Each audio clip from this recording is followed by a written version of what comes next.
నమస్తే, welcome to plus T Telangana. ఇక రాష్ట్ర వ్యాప్తంగా కూడా బీసీల అంశం మళ్ళీ చర్చకు వచ్చింది. ఇక నిన్న ఒక యువకుడు ఆత్మహత్య చేసుకోవడం, ఆయన మరణం తర్వాత ఇక బీసీ సంఘాలన్నీ కూడా బయటకు వెళ్ళినాయి.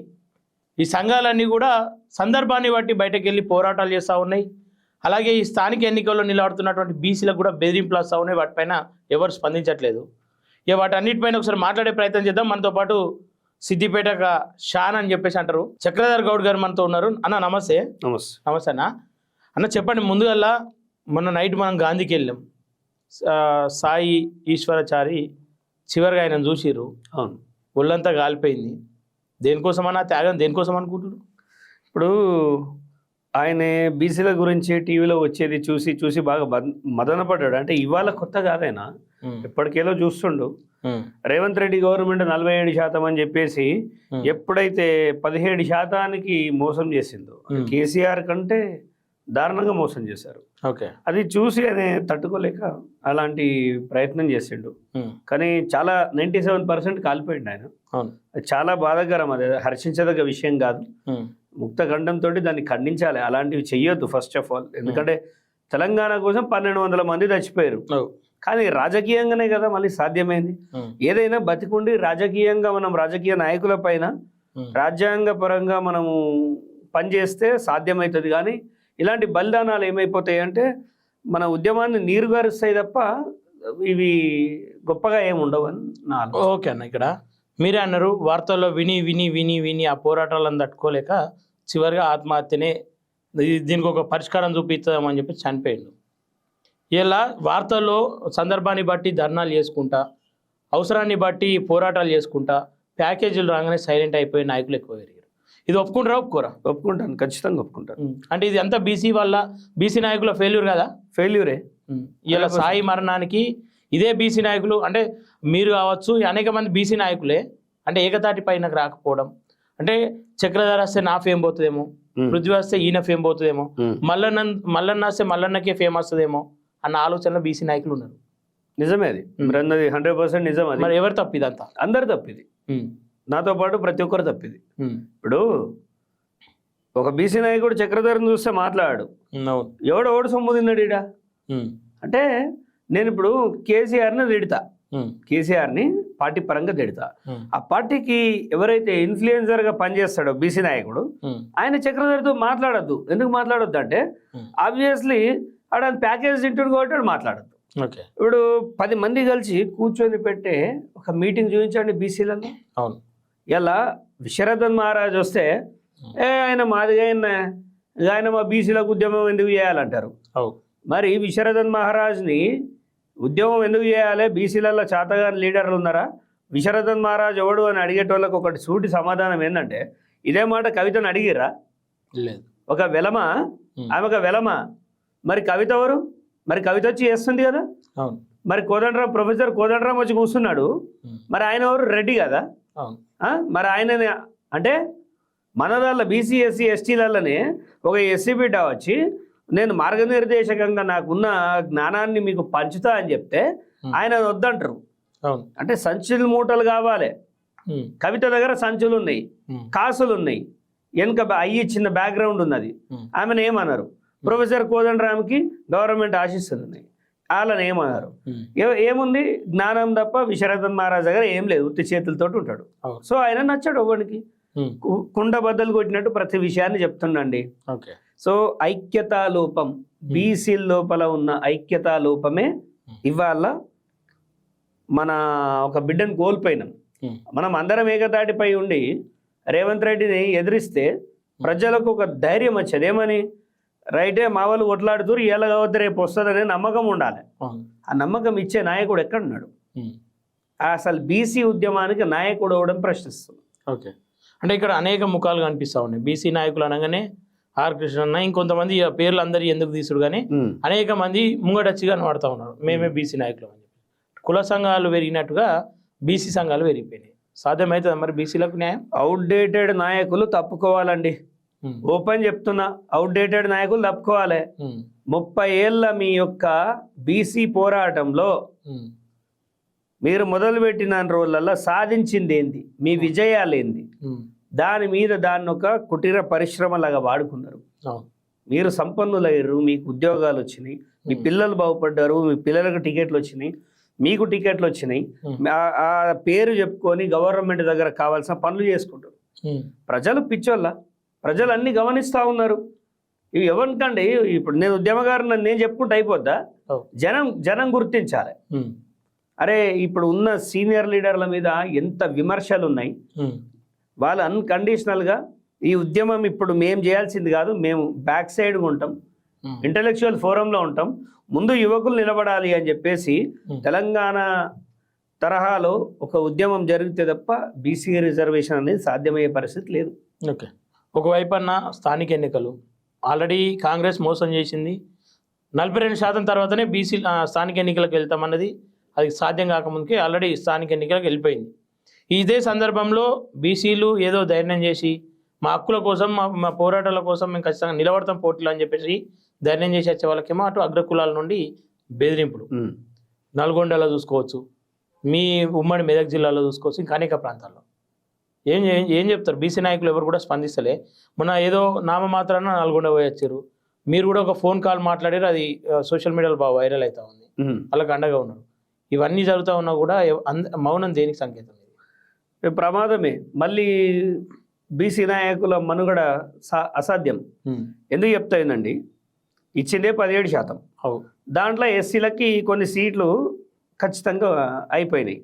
అప్పుడు ఒక రెడ్డి ఏం చేస్తుండంటే ఆయన స్పాన్సర్డ్గా ఒక ఎస్సీని నిలబెడుతుండు, మళ్ళీ మనోడు కీలు బొమ్మనే అవుతాడు ఇట. ఎందుకంటే ఆయన దగ్గర డబ్బు లేదు, ఆయన దగ్గర పలుకుబడి లేదు. సో ఆ ఊరిని శాసించే ఒక రెడ్డి తన ఇన్వెస్ట్మెంట్ పెట్టేసి ఉప సర్పంచ్ క్యాండిడేట్లు అందరినీ ఆయన కొనుక్కుంటుండు. లైక్ ఆయన ఇన్వెస్ట్ చేసి, ఆయన లేకున్నా ఆయన ఉన్నాడు అంతే. రేపు అధికారులు వచ్చినప్పుడు ఆ పాపం మా దళిత బిడ్డ ఆ సీట్లో కూర్చుంటాడు, పోగానే ఆయన గీడ కూర్చుంటాడు, రెడ్డి సాబ్ గీడ కూర్చుంటాడు. ఇట్లా అంటే రెడ్డిలో కోపం వస్తుందేమో, కానీ ఇది వాస్తవం కదా చెప్పండి మీరు కామెంట్లలో. నేను చెప్పేది నిజం కదా? నిజమే. ఒక ఎస్సీ ఒక కుర్చీ జస్ట్ సర్పంచ్ కుర్చీలో కూర్చుంటేనే తట్టుకోలేదు మీరు, రేపు మేము ఎమ్మెల్యే టికెట్ అలా కూర్చుంటే ఓరుస్తారా? మీరు ఓరుస్తారా? మీతో అవుతుందా? ఇలా మైనంపల్లి అంటే ఏమంటుండండి, మైనంపల్లి విషయం తర్వాత మాట్లాడతా. ఫస్ట్ నల్గొండ ఉచ్చ తాగిపిస్తారా అండి? మనుషులం అండి, మనుషులం. ఉచ్చ తాగిపిస్తారా? ఈ దేశంలో 75 స్వతంత్రం అయిపోయింది, ఆయన నిలబడద్దని బెదిరిస్తారా? రాజ్యాంగ ప్రకారం నిలబడతాడు, నీకు దమ్ముంటే ఎదుర్కో, ఓడించు, అంతేగాని ఒక మనిషిని అంత హ్యూమిలిటీ చేస్తారా? ఇలాంటివే చాలా కలిసివేశాయి. మా మెదక్లో ఆడు ఓడో తెలియదు మాకు, మైనంపల్లి ఓడో తెలియదు. మైనంపల్లి హనుమంతరావు అన్నట్టు ఫోన్ చేసి నేను 200% సర్వే చేయించినా, నువ్వు అసలు నువ్వోని భయ్ చెప్పనీకి, నువ్వనివి మా గౌడబిడ్డ గెలవడని చెప్పడానికి నువ్వోవనివి. నీకే టికానా లేదు, నీకు టికానా లేదు, నువ్వు గెలుస్తావని నీకు అసలు నెక్స్ట్ టైం టికెట్ ఇస్తారని గ్యారంటీ లేదు. అంటే వార్నింగ్ చేస్తా ఉన్నాడు. వార్నింగ్ అవ్వడానికి వార్నింగ్ అండి.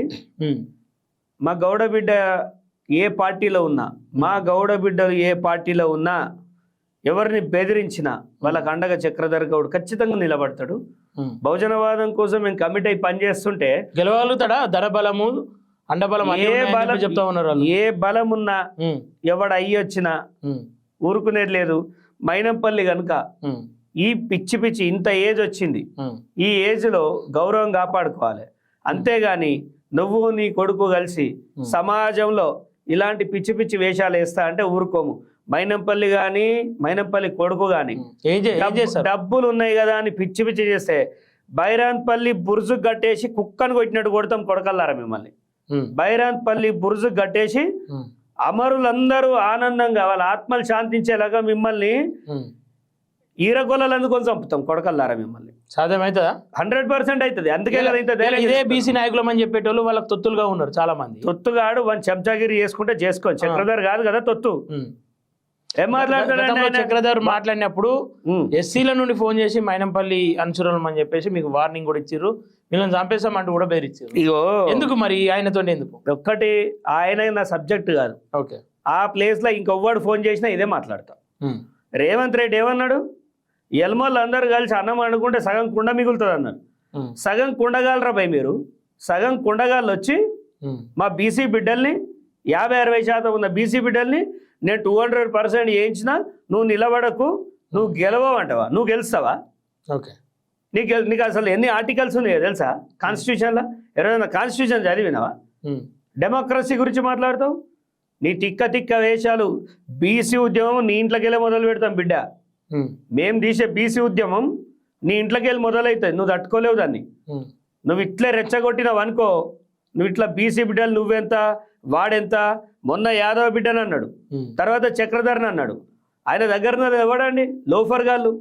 నేను మా కోడలు మా అల్లుడు కలిసి మా పుట్టినరోజు సందర్భంలో ఏదో రిసార్ట్లు ఎగురుతుంటే మీకు అక్కకు చెల్లెకి తేడాలేదో లుచ్చగాళ్ళు అదేదో ప్లే చేసి మేమేదో గలీజ్ పని చేసినట్టు వీడియో వైరల్. ఇట్లా బీసీ బిడ్డలని ఏం చేస్తారంటే ఇట్లా హ్యూమిలియేట్ చేసి మానసికంగా కుంగదీసి, గత ప్రభుత్వం బీఆర్ఎస్ అదే చేసింది, వీళ్ళు లుచ్చగాళ్ళు అదే చేస్తారు కదా. బీసీలారా మేల్కోండి, ఇట్లా ప్రాణత్యాగాలు మంచివి కావు. ఇలాంటి వాళ్ళను ఇంట్లోకి వెళ్ళి తోలుకొచ్చి పండబెట్టి తొక్కాలి. ఇలాంటి నాయకుల్ని వెంకటరెడ్డి, కోమటిరెడ్డి వెంకటరెడ్డి అనేటువంటి చెవులో పోయాలి, ఉచ్చ నెత్తికెక్కుతుంది అప్పుడు. ఎంత ఆయన ఇప్పటికి కూడా స్పందించలే ఘటన మీద. సందీప్ రెడ్డి అనే వ్యక్తి చేసిండు అని చెప్పేసి క్లియర్గా అభ్యర్థి బయటకు వచ్చి చెప్తా ఉన్నప్పుడు కూడా కోమటిరెడ్డి వెంకటరెడ్డి కావచ్చు, అక్కడ ఉన్న పోలీసు యాజమాన్యం కావచ్చు, ఎవరు కూడా స్పందిస్తలేరు. వీళ్ళందరూ కూడా కాకీలంతా కూడా ఖద్దరుకు తొత్తులుగా మారినటువంటి పరిస్థితులు ఇప్పుడు స్పందిస్తలేనంటే మౌనం అర్ధంగీకారం. మా జోలికి వస్తే మేము ఇట్లనే చేస్తామరా అని వాళ్ళు చెప్తారు. మరి మనకు బుద్ధి ఉంటే మనం అర్థం చేసుకోవాలి. బీసీలం మనోడు కూడా చచ్చిపోయిండు, ఏ ఛానల్లో నన్ను వస్తుందా? లేదు. ఇంటింత పెద్ద చరిత్ర చెప్తాం. 1968 అదైంది, 2001 మేము ఇది చేసినాం. కేసీఆర్ ప్రభుత్వంలో సపోర్ట్ చేయని వాళ్ళు అంతేలా సపోర్ట్ చేస్తారు. కేసీఆర్ ప్రభుత్వంలో 10 సంవత్సరాలు ఎవడు మాట్లాడిండండి? చక్రధర్ గౌడ్ మాట్లాడిండు, కాళోజీ సింగ్ మాట్లాడిండు, రఘు మన తొలి వెలుగు రఘు మాట్లాడిండు, తీన్మార్ మల్లన్న మాట్లాడిండు. మేము తిన్నాం దెబ్బలు, మేము పోయినాం జైలుకి, మేము నష్టపోయినాం. అర్థమైందా? చెయ్యని తప్పులకు దొంగ లంగా లఫంగా అని బురితలు వేయించుకొని బతుకుతున్నాం మేము. ఇలా ప్రతి ఒక్కడు వచ్చేసి చాలా మంది మాట్లాడుతారు. ప్రజలు విశ్వసనీయత ఉన్నదవాడు, విశ్వసనీయత లేనిది అనుకో ప్రజలకు తెలుసండి. సాయంత్రం పుస్తకాలు చదివచ్చి ముందట భజన కొట్టుడు కాదు. ఇవాళ జరిగిన చావుని మనం ప్రజల లోపల ఒక సంకేతం ఏమి ఇవ్వాలంటే ఆత్మహత్యలు వద్దు. బీసీ రేవంత్ రెడ్డి ఇచ్చేది కాదు. బీసీ అనేది రేవంత్ రెడ్డికే గ్యారంటీ లేదు ఎన్ని రోజులు ఉంటాడు. ఆయన మనకు రిజర్వేషన్ ఇస్తాడంటే మీరు ఎట్లనే మీరు పోనీ ఆయన మంచితనంతో ఆయన ఇద్దామని అనుకున్న మిగతా రెడ్లు ఊకుంటారా అండి? ఆయన సీటు గుంజేసుకుంటారు. కేసీఆర్కి సపోర్ట్ చేస్తారు డైరెక్ట్గా. అంటే ఇప్పటికైనా బీసీ నాయకులు మరి ఏకతాటి మీదకి వస్తారని చెప్పేసి మీరు భావిస్తూ ఉన్నారా? ఏం పిలుపునిస్తారు ఒకవేళ ఇస్తే? ఒకటండి, ఏకతాటి మీదకి వచ్చే పరిస్థితి అయితే ఇప్పుడు చూస్తే నన్ను కనిపిస్తుందా మీకు? లేదు. ఒకరిని మించి ఒకడు ప్రసంగాలు, ఒకరిని మించి ఒకడు ఊదరగొట్టుడు. ఎవడు నమ్ముతారు రా బాబు మనల్ని? ఉన్న విషయం చెప్తున్నా, మనది మనమే ఒప్పుకోకపోతే ఎలా? ఇది కాదు కదా. తెలంగాణ ఉద్యమం కోసం విద్యార్థులు ఎట్లాగైతే కదిలేరు, ఉద్యోగులు కదిలేరు, బీసీ సంఘాలు 4 తిరిగితే ఓట్లు పడతాయా? కనీసం మనకు ఓట్లు పడతాయా? ఉన్న విషయం చెప్దాం, ఓట్లు పడతాయా? మరి బీసీ సంఘాలు ఇప్పుడు నేను మాట్లాడుతున్నా, ఇవే బీసీ సంఘాలు ఊర్ల పొంటి తిరిగి మా బీసీ బిడ్డల్ని గెలిపి మన ఎందుకు తిరుగుతలేరు? సిటీలనే తిష్టాయేస్తే ఎందుకు వస్తున్నారు? ఒక సంఘం బంద్ ప్రకటిస్తే ఇంకోడు 1 day బిఫోర్ ప్రకటిస్తాడు. అంటే పోటీగా ఏం చేస్తారు మీరు? ఒక సంఘంలో మేమే హీరోలం అంటే ఇంకో సంఘం మేమే హీరోలం అని. ప్రజలు హీరోలు, మీరు కాదే, ప్రజలు హీరోలు. మీరు ఎవరు? మనం సైనికులు లెక్క కొట్లాడాలి అంతే. ఇట్లాంటి నాయకులతో మార్పు సాధ్యమవుతుందా? మరి అసాధ్యమే. ఉన్న విషయం చెప్తా, అసాధ్యమే. చక్రధర్ని ఎవడేమనుకున్నా ప్రజల దిక్కు మాట్లాడాలి, ప్రజల వాయిస్ మాట్లాడుతున్నా. ఇలా చక్రధర్ అనేటోడు ఒక కమిట్మెంట్ తోటి ఏదన్నా కాజ్ ఉంటే పోయి కాజ్ గురించి మాట్లాడతాడు. ఇంకా చనిపోయిన ఆయన కాడొచ్చి నినాదాలు చేస్తారా అండి, జై బీసీ జై బీసీ. వాళ్ళ భార్య బాధపడుతుంది. ఓదార్చాలండి. ఎక్కడ ఏది చేయాలనో మనోళ్ళకి, ఎక్కడ జై కొట్టాలనో కూడా తెలియదు. ఎక్కడ జై బీసీ అనాలనో, ఎక్కడ జై విశారదన్ అనాలనో, జై మల్లన్న అనాలనో, జై మన గాజ్ల అనాలనో, ఏమంటారు ఆయన పేరు, జాజ్ల శ్రీనివాస్ గారు అనాలనో. అరే ఎక్కడ అనాలనో అక్కడ అనాలే, ఇజ్జత్ పోతుంది ఇలాంటి కార్యక్రమాల వల్ల. హాస్పిటల్లో నిన్న భారీ ఎత్తున బీసీ నాయకులు చేరి జై BC, Revanth Reddy down down, Modi down down అనుకుంటా నినాదాలతో హాస్పిటల్ అంతా కూడా గందరగోళం చేసి కొంత సందర్భంలో ఇక కొన్ని సంఘాలేమో జై జాజుల అంటే, ఇంకొన్ని సంఘాలేమో జై తీన్మార్మల్ అన్న, ఇంకొన్ని సంఘాలేమో చిరంజీవులు సార్ వర్ధిల్లాలి. ఈ నినాదాలు మొత్తం నిన్న హాస్పిటల్లో ముంచెత్తినాయి. దీనిపైన ఏం చెప్పదలుచుకోరు? అందుకే దూరం ఉన్నా నేను వచ్చినా, నేను అందుకే దూరం ఉన్నా. అంటే జాజుల దిక్కుండాలనా, తీన్మార్మల్ అన్న దిక్కుండాలనా, ఎటు ఉండాలో అర్థం కాలే. మూడు తలకాయలు మూడు వైపులు ఉంటే ప్రజలు ఎవరిని చూస్తారండి? దీన్ని బట్టి ఏమంటారు తెలుసా? ఇవన్నీ చూస్తే రెడ్లంతా కూర్చొని నవ్వుకుంటారు సాయంత్రం పూట. ఇవి ఎప్పటికి గెలవని తలకాయలు, ఇవి 7 పాములు కలిసేది ఎప్పుడు, మనల్ని కాటేసేది ఎప్పుడు అనేలాగా ఉన్నది కథ. చాలా దుర్మార్గం ఇది, సిగ్గుపడాల్సిన విషయం. మనం తెలుసా, బీసీ ఉద్యమం అంటే ఇట్లా చేస్తే కాదండి. అంటే నిర్మాణం ఎట్లుండాలని చెప్పేసి మీరు భావిస్తా ఉన్నారు? అన్ని స్థాయిల్లో, అన్ని వర్గాల్లో, ప్రతి ఒక్క ఇండివిజువల్కి బీసీ ఉద్యమం అంటే ఏంటో తెలవాలి. అసలు మనకు జరిగిన నష్టాలు ఏందో తెలవాలి, మనం పడుతున్న కష్టాలు ఏందో తెలవాలి. తెలంగాణ వస్తే ఏం సాధించుకుంటాం అనేది ఎంత నీట్గా చెప్పారండి ఆ రోజులలో.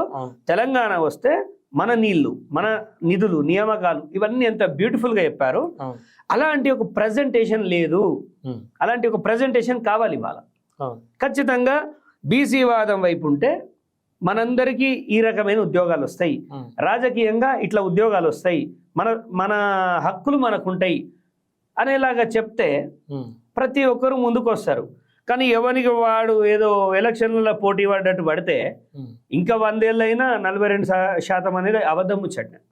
అంటే ఇవన్నీ ఇట్లా బీసీ నాయకులు ఏకతాటి మీద వస్తే సాధ్యమవుతుంది ఖచ్చితంగా. ఇప్పుడు బీసీ నాయకులు అందరూ కూడా జేఏసీ అంటేనే జాయింట్ యాక్షన్ కమిటీ, అన్ని సంఘాలు కలిసి ఒక దగ్గర పెడతాయి. కానీ ఇక్కడ జేఏసీలే 10 ఏర్పడ్డాయి. అవును, తెలంగాణ బీసీ జేఏసీలు దాదాపు 10 దాకా ఏర్పడ్డాయి. ఇవన్నీ ఎట్లా సాధ్యమవుతుంది అనుకుంటారు? 10 కాకపోతే 100 పెట్టుకొని అండి నగేష్ గారు, ఎన్నన్నా పెట్టుకోమను. కానీ కాజ్ అనేటప్పటికి మాత్రం ఇప్పుడు మీరు చెప్పండి, ఇంతమంది ముస్లింలు ఉన్న MIM is showing their power, నిజమా కదా? ఎందుకు ఏకతాటి పైన మా వర్గాలు బాగుండాలి అంటే మీరు రెడ్లను ఇన్స్పిరేషన్ తీసుకోండి. రెడ్లను తిట్టుడు కాదు, అరే ఏం తిడతారా వాళ్ళని? మన ముఖం బాలేక అద్దం బాల కొట్టినట్టు వాళ్ళు చక్కగానే ఉన్నారు. అలా ఉన్న రెడ్డి లేని రెడ్డి ఏది లేదు. కరెక్ట్, ఐక్యత అనగానే ఒకటైతారు, పిడికిలు బిగిస్తారు. మనం ఏడున్నాం, పిడికిలు బిగిస్తున్నాం. మనోని మనమే ఉంచుకుంటాం, మనోని మనమే తుంచుకుంటాం. ఓ గమ్లోడో గమ్లో ఎదగనియాడు, ఓ యాదవ్ ఎదగనియాడు, ఓ ఎస్సీ ఎస్సీని ఎదగనియాడు. ఇలా అయితే ఎలా? వాళ్ళని మనం ప్రతిదానికి కాంట్రవర్సీ చేస్తుంటాం. రెడ్లను వేసుకోకపోతే బీసీలను ఎందుకు వేసుకుంటారండి? అది మన వాళ్ళకి చేతగాక మన మంత్రులు ఉన్నారు, మన బీసీ మంత్రులు ఉన్నారు, గాడిదలు కాస్తురా. పొన్నం ప్రభాకర్ ఉన్నాడు, ఏం చేస్తాడు? డిసిసి అధ్యక్షుడు పలానా వ్యక్తికి వస్తుంది, కవ్వంపల్లికి వస్తుంది అంటే ఆయనకు రావద్దు, ఆడు పైకి రావద్దు, ఆడు ఎదుగొద్దు అవ్వడు. ఎవరికి ఇచ్చినా పర్వాలేదు, ఆయనకి ఇవ్వద్దు అంటాడు. ఇట్లా ఈ రకమైన చండాలమైన, ఇప్పుడు సిద్దిపేటలో బీసీ నాయకుడు చక్రధర్ గౌడ్ కాంగ్రెస్ ఉంటే 2 నిమిషాలు మనశ్శాంతి కూడా నీయకపోదు వాడు. మరి పొన్నం ప్రభాకర్ పిలిచి అందరినీ అరే అట్లా కాదురా భయ్ అని కూర్చోడ్చే లేదు. బీసీ లోపల ఐక్యత లేదు. బీసీ నాయకులంతా రెడ్ల మోచేత నీళ్ళ కూడా అలవాటయ్యారు. సొంతంగా బోరింగ్ కొట్టుకొని తెచ్చుకునే తెలివి లేదు. నా పరంగానైతే రెడ్డిల నుంచి నాయకత్వ లక్షణాలు అనేటివి ఖచ్చితంగా నేర్చుకోవాల్సిందే. అంటే ఇక్కడ అన్న చక్రధర్ గౌడ్ అన్న బీసీ నాయకులు పక్కన పెట్టేస్తారు, అటు పృథ్వీరాజ్ అన్న పక్కన పెట్టేస్తారు, విఠల్ అన్న పక్కన పెట్టేస్తారు, ఇటు మల్లన్నను చూసినా పక్కన పెట్టే ప్రయత్నం చేస్తా ఉన్నారు. సంఘాలు కలుపుకునే ప్రయత్నం చేస్తారు. అంటే మీలో లోపం ఉందనుకోవచ్చా, వాళ్ళలో లోపం ఉందనుకోవచ్చా? మరి ఇప్పుడు నాకు చూడండి, నేను విశారదన్ గారికి మద్దతు తెలియజేస్తా. ఎందుకంటే పబ్లిక్కి నాలెడ్జ్ కావాలి. నాలెడ్జ్ కావాలంటే ఫస్ట్ యుద్ధం చేయాలనుకున్నానికి కత్తి ఎట్లా తిప్పాలనో తెలవాలి. కత్తి ఉంటే అయిపోతుందా? కాదు కదా. విశ్వనాథన్ మహారాజు అనేటోడు అద్భుతంగా చెప్తాడు. ఒక మంచి ఇంటెలెక్చువల్. ఆయన చెప్పేదానికి నేను ఇన్స్పైర్ అయినా. వారి ఆలోచనలు నాకు చాలా బాగా నచ్చింది. సైమన్ కమిషన్ అంటే ఈ దేశం మొత్తం సైమన్ కమిషన్ అంటే ఏదో వాడు మళ్ళీ కొట్టనీకో తిట్టనీకో వచ్చిండు, గో బ్యాక్ సైమన్ కమిషన్ అని 10th స్కూల్లో కూడా సోషల్లో చదువుకొని 10 మార్కులు ఆన్సర్ రాసిన మనం. కానీ రీసెంట్గా వాట్ ఈజ్ సైమన్ కమిషన్ అని చెప్పిండు. అది మనల్ని బాగు కోసం వస్తే కేవలం అంబేద్కర్ గారు స్వాగతిస్తే ఈ దేశంలో ఉన్న బ్రాహ్మణులంతా దాన్ని వ్యతిరేకించారు. ఎందుకంటే కులాల మధ్య కులాలు చాలా అంతరించిపోతున్నాయి, వీళ్ళు అణగారిన వర్గాలన్నీ ఆగమైపోతున్నాయి, వాళ్ళని బాగుపరచాలంటే ఏం చేయాలని సైమన్ వస్తే ఆయన నిలగొట్టిరంట. ఓకే, ఇలా చరిత్ర చెప్పేవాడు కావాలి. అలాంటి వాడిని ఒక రాజ గురువు లాగా పెట్టుకోవాలి, సైనికుల్లాగా మాలాంటి పోరగాళ్ళని పెట్టాలి. నాయకులు అవసరం లేదు మేము, ఓకే, నేను కానీ పృథ్వీ కానీ ఎవరైనా కానీ, మేమందరం ఎవరైనా కానీ ఆయన అయితే ఆయన స్టైల్ ఆయన కొట్లాడుతాడు, నా స్టైల్ నేను కొట్లాడుతున్నా, ఎక్కడ ఎవరిని స్పేర్ చేస్తలేము. కానీ ఈ గ్యాంగులలో పడి తిరగాలి, ఈ వర్గం నుండి ఆ వర్గానికి కోపం, ఆ వర్గాన్ని నుండి ఈ వర్గానికి కోపం, ఈ వర్గ పోర్లే ఉన్నాయి బీసీలలో చాలా. ఇవాళ ఆ చచ్చిపోయిన ఆయనకు ఆత్మశాంతి ఉండదు నిజంగా. అంటే ఆయన కుటుంబాన్ని చూసిరు మీరు, అలా భార్యతో మాట్లాడారు, ఏమనిపించిందన్న ఆ టైంలో? ఆయన సాధించింది ఏం లేదు, సంపాదించింది ఏం లేదు. ఇప్పుడు చచ్చిపోయిన వాళ్ళు మాత్రం ఎవరు సాధించారండి? 1200 మంది చచ్చిపోతే ఎవరేం సాధించారు? సాధించింది ఎవడు? కేసీఆర్ హ్యాపీగా, ఆయన హ్యాపీగా ఉన్నాడు, వాళ్ళ కొడుకు హ్యాపీగా ఉన్నాడు, వాళ్ళ బిడ్డ హ్యాపీగా ఉంది. గతి లేనివాడల్లా సంపన్నుడైండు. చచ్చిపోయిన వాళ్ళంతా వీధిలో దీన స్థితి అండి. అమరులు అయితే ఏమవుతారు తెలుసా? అడక్కదేటోళ్ళు అవుతారు. ఓకే, అమరులు అయితే అడక్కదేటోళ్ళు అవుతారు. సంపాదించే పెద్ద నిప్పు పోసుకొని అంటు పెట్టుకుంటే భార్య పిల్లలు రోడ్డు మీద పడతారు. ఇప్పుడు ఎవడెవడైతే జెండా పట్టుకొని ఎగిరి ఎగిరి దుంకుతుండో ఎవడు రాడు. అమరుడు అంటే అమ్మవారికి బలిచ్చే బలి పశువులాగా మారిపోయింది తెలంగాణలో. ఓకే, అరే చచ్చిపోయే ముందు ఒక్క క్షణం ఆలోచించు, ఒక్క క్షణం ఆలోచించు. మేము చస్తున్నామా? నాయకులు అవ్వడం చస్తుండా? మనం చావమంటే చస్తామా? మాకే లేని ఆత్మ బలిదానాలు మీరు ఎందుకు టెంప్ట్ అవుతారు? ఎందుకంటే మాకు ఆ విజన్ తెలుసు, మిషన్ తెలుసు, అది ఎలా వస్తుంది, దానికి సంబంధించిన విషయం అంతా తెలుసు. ఇది ప్రజలకి మనం చేరవేయాలి. ఓకే, దాంట్లో బీసీ నాయకులు అంతా ఫెయిల్ అయిపోయారు. నేను చెప్తున్నాను కదా, ఈ కోఆర్డినేషన్ బీసీలలో మిస్ అయితే చాలా కష్టం. ఇవాళ ఒక బీసీ నాయకుడిని పట్టుకొని ఉచ్చదాగిపిస్తే ఓ రెడ్డి నాయకుడు, కాంగ్రెస్లో ఎంతమంది మాట్లాడిరండి? అంటే కాంగ్రెస్ ఉన్నాడు వాడు బీసీ కదా, మౌనం పాటించారు అంతా. మౌనం కాదు, సిగ్గుమల్ల బతుకులు అవి. మూత్రం దాయిపిస్తే ఇదే బీఆర్ఎస్ వాడు దాయిపించుంటే ఇవాళ వాళ్ళు ఎంత లొల్లి చేసు. ఏం దౌర్భాగ్యం నడుస్తుందండి ఈ రాష్ట్రంలో.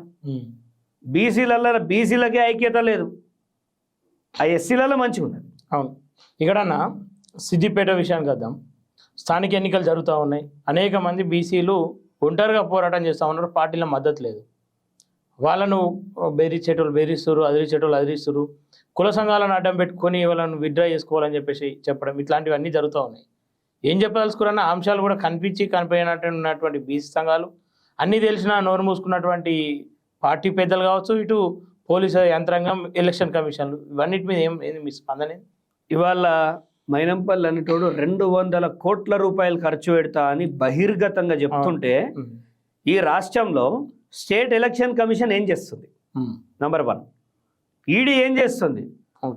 ఐబొమ్మ కానీ పీకుడు కాదు. మీకు చాదనైతే ఇది వీకురి. ఓకే, ఇన్కమ్ ట్యాక్స్ గాడిదలు కాస్తుందా? ఏం చేస్తుంది?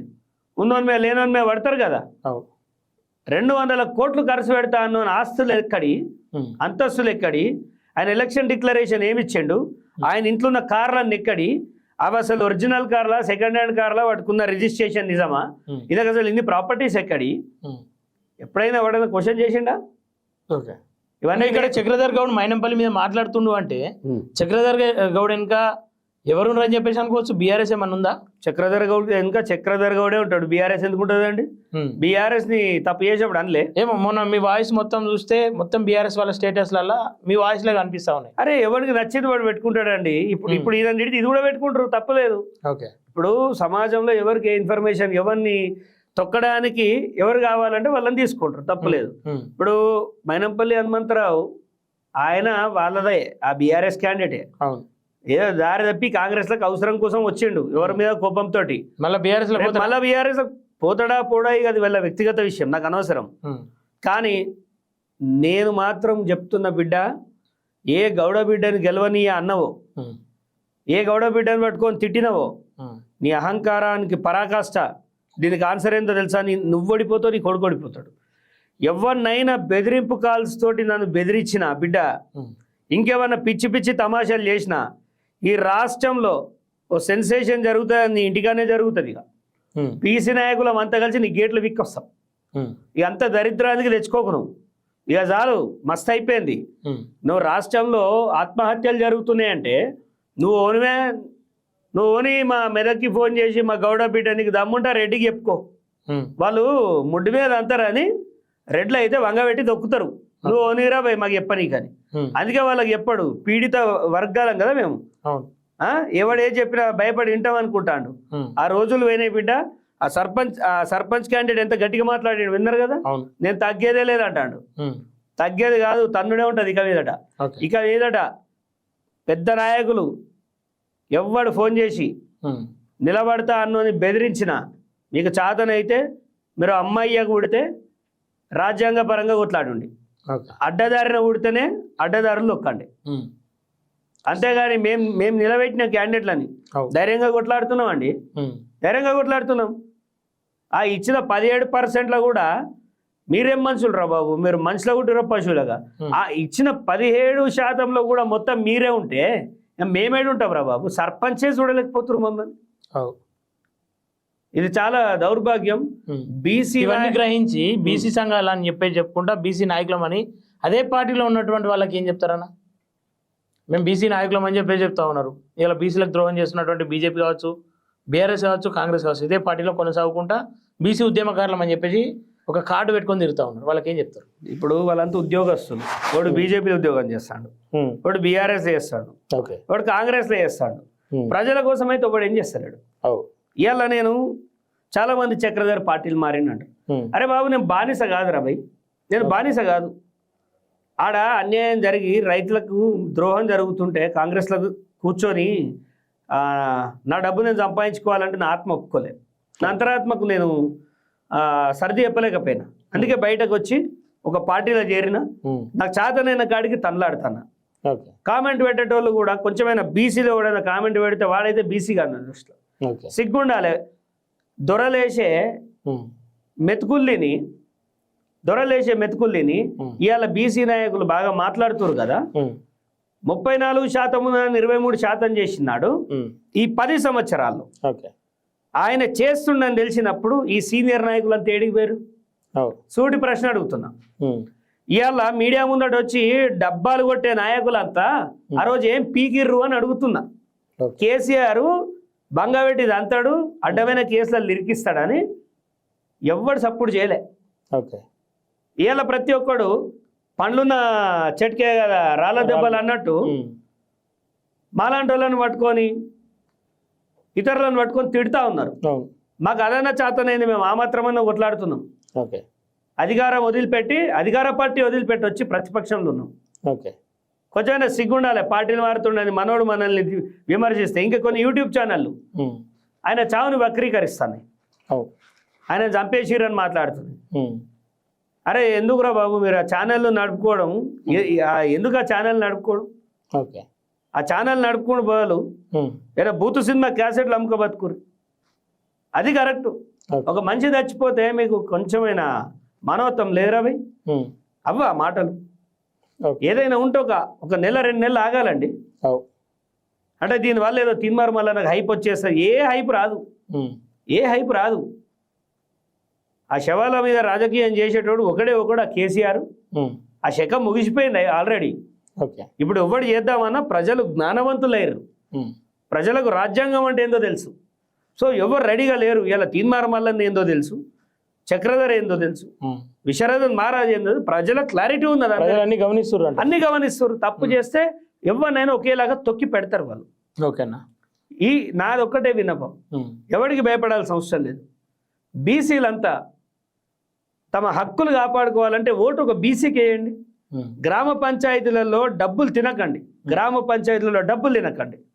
నీ గ్రామం ఎవరి చేతుల్లో పెట్టి రేపు ఎంత ఏడ్చినా చాలా కష్టం. ₹2 అమ్ముడు పోకండి. మంచి నాయకులను ఎన్నుకోండి. మీ పిల్లల భవిష్యత్తు బాగుంటుంది. ఓకేనా? థ్యాంక్ యూ సో మచ్ అన్న. ఓకే, చూసారు కదా బీసీల అంశానికి వచ్చేసరికి నేను బాధపడ్డ అంశం ఏంటంటే మొన్న ఏదైతే రాత్రి నాడు గాంధీ హాస్పిటల్లో అసలు ట్రీట్మెంట్ సరిగా అందకుండా ఒక శవంలో వాడి ఉన్నటువంటి సాయిని చూసి అటు తిన్మర్మలని అప్పటికి అక్కడికి ఏరుకుండు.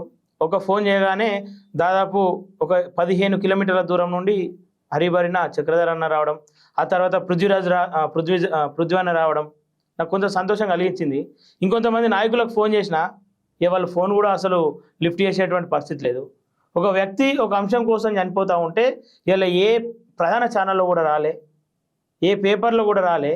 అదంతా కూడా బాధ అనిపిస్తూ ఉంది. ఇకనైనా ప్రజలం బీసీలం మనం మారాలి. ఓట్లు అమ్ముకొని బానిసలుగా ఇంకా బతకడమేనా?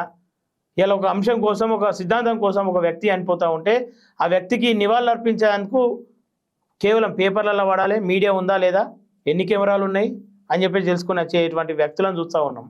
అది బాధ అనిపిస్తూ ఉంది. ఆ రోజు నైటు పృథ్వీన రావడం, లేదంటే చక్రధరణ రావడం, ఆ తర్వాత కొంత హాస్పిటల్ పైన ప్రెజర్ పెట్టడం, వాళ్ళు ట్రీట్మెంట్ స్టార్ట్ చేస్తున్నాం అని చెప్పేసి అప్పటికే లోపలికి వెళ్ళి కలిసి రావడం, ఇవన్నీ చూసినా గతంలో శ్రీకాంతాచారిని విన్నా, మన స్వయంగా సాయి ఈశ్వరాచార్యని చూసినాం.